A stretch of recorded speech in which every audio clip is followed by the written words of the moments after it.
అటు బాలయ్య బాబు, ఇటు మెగాస్టార్. ఇంచుమించుగా 2 సినిమాలు ఒకేసారి వచ్చే పరిస్థితి గట్టిగానే కనిపిస్తుంది. కానీ ఇక్కడ చెప్పుకోవాల్సిన విషయం ఏంటి అంటే, బాలయ్య బాబు యొక్క మాస్ మానియా ఎక్కువ కనిపిస్తుందని చెప్పాలి. అటు 'విశ్వంబర' ఒకేసారి రాబోతుంది.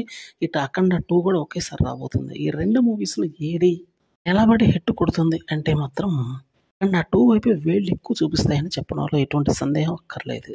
అటు బోయపాటి సీను పవర్‌ఫుల్ డైలాగ్స్, ఇటు వశిష్ఠ వండర్‌ఫుల్ గ్రాఫిక్స్, అటు అద్దిరిపోయే యాక్షన్ సీక్వెన్సెస్, ఇటు అద్దిరిపోయే గ్రాఫిక్స్, అటు సూపర్ స్టోరీ, ఇటువైపు ఇమాజినేషనల్ స్టోరీ. సో 2 సినిమాలు కూడా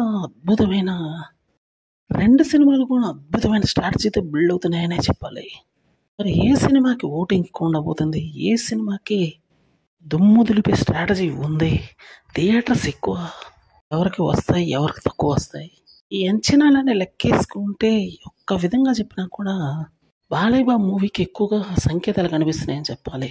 ఎందుకంటే మధ్య రీసెంట్గా బ్లాక్ బస్టర్లు కొట్టాడు కాబట్టి నెక్స్ట్ రాబోయే మూవీ కూడా సేమ్ కేటగిరీలో ఉండబోతుంది అని చెప్పడంలో సందేహం అవసరం లేదు. ఇటువంటి అద్భుతమైన మూవీ కోసమే ఆడియన్స్ కూడా ఎంతో ఈగర్గా వెయిట్ చేస్తున్నారని చెప్పాలి. మరి చిరంజీవి, ఇటు బాలకృష్ణ